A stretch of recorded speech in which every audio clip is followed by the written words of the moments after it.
Welcome back to Tech Tech. I'm Adam Housley in Los Angeles. You know, there's a lot of threats, of course, our country faces around the globe and also here domestically. But one topic that's kind of starting to come out, it's been talked about maybe more obscure locations in the last year or so, but now becoming more mainstream. And that is our power grid and some of the threats it faces. And here to join us and talk about this threat in Washington, D.C. is Colonel Cedric Leighton.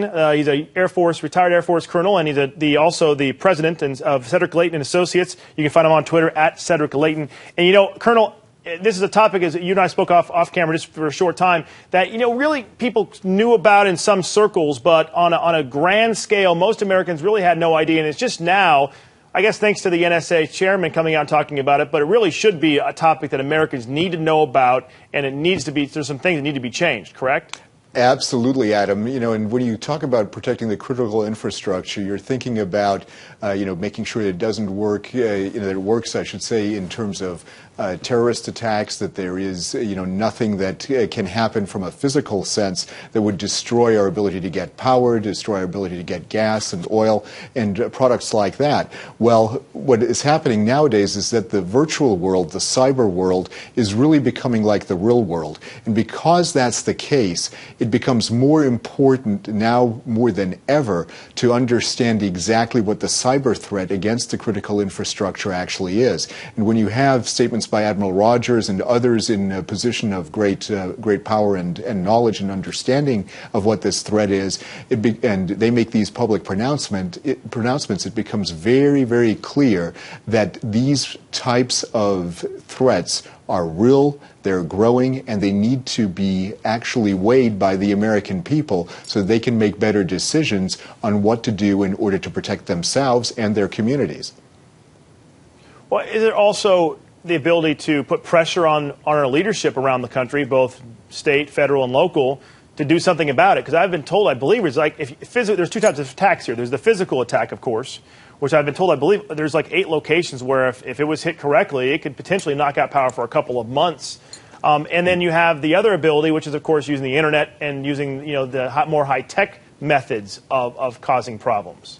Right, Adam. And here's the way it generally works. What you have is not only 8 locations that can be attacked from a physical standpoint, and if you pick the right 8 locations, you could, at the very least, do considerable damage to the power grid as it exists right now. But here's the other factor. The United States is divided into 3 basic power grids. There's an eastern grid, a western grid, and the Texas grid.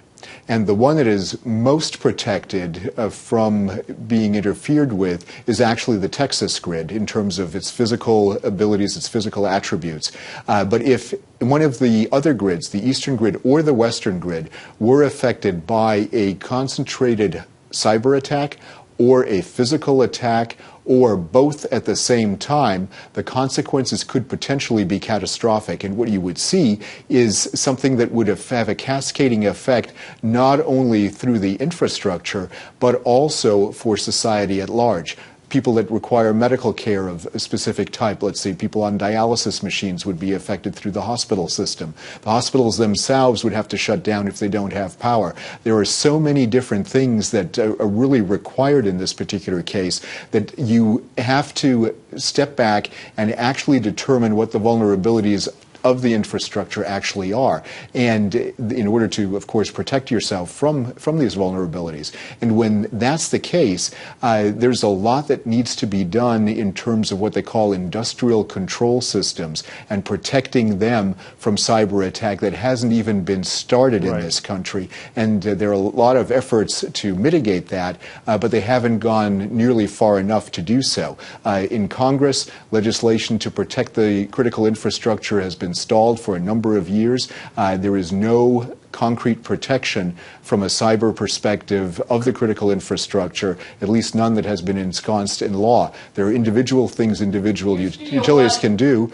Then you have all kinds of possibilities that way, but you don't have a coherent plan. You don't have a coherent national strategy that protects society at large. There are elements of protection for the government, but no elements of protection for the country as a whole.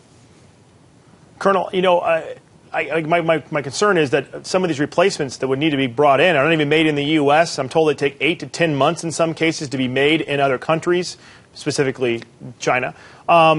Right. I mean, I know you kind of touched on it, but what can we do? I mean, obviously the government's protected itself, but the individual is kind of left hanging out in the cold, so to speak.